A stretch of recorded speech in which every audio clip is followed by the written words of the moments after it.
आज भारत को एक आईबीसी की ज़रूरत क्यों है? आज मैं आपको बताता हूँ मेरे लिए एक आईबीसी की परिभाषा क्या है।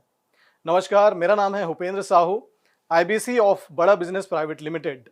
आईबीसी एक शानदार बिजनेस अपॉर्चुनिटी तो है ही, पर उससे कहीं बढ़कर ये एक जिम्मेदारी है। ये जिम्मेदारी है भारत को आगे ले जाने की। ये जिम्मेदारी है भारत को नौकरों के देश से नौकरी देने वालों के देश में बदलने की। ये जिम्मेदारी है बेरोजगार युवाओं के अंदर बिजनेस शुरू करने और उसे सफल बनाने की क्षमता विकसित करने की। बिजनेस करने की वो शिक्षा जो हमारी शिक्षा प्रणाली हम तक नहीं पहुंचा पाई, उसे जन जन तक पहुंचाने की।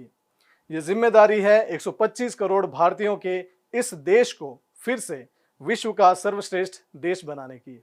ये ऐसे पैशनेट लोगों की, ऐसे जुनूनी लोगों की फौज है जो न केवल अपनी जिंदगी बदलना चाहती है बल्कि इस देश की रूपरेखा भी बदलना चाहती है, जो सीखना अपना धर्म समझते हैं और आगे बढ़ना अपना अधिकार, जो मुश्किलों का डट कर सामना करते हैं और भिड़ चुके हैं अपने इस देश को फिर से सोने की चिड़िया बनाने में।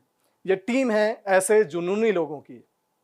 मेरे लिए ये न केवल एक बिजनेस है बल्कि एक मिशन है। मुझे गर्व है कि मैं एक आईबीसी हूँ। मुझे गर्व है कि मैं आईबीसी बन के विवेक सर के इस मिशन में उनका कंधे से कंधा मिलाकर साथ दे पा रहा हूँ। अब मैं आपको बताता हूँ कि मैं क्यों आईबीसी बना।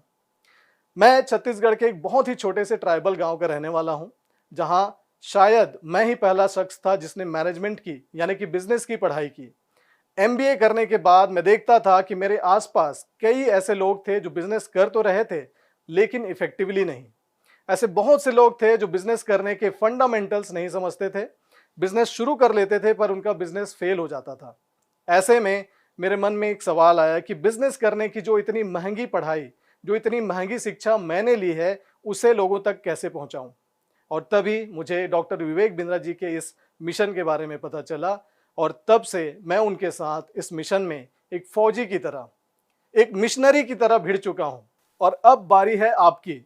Join IBC.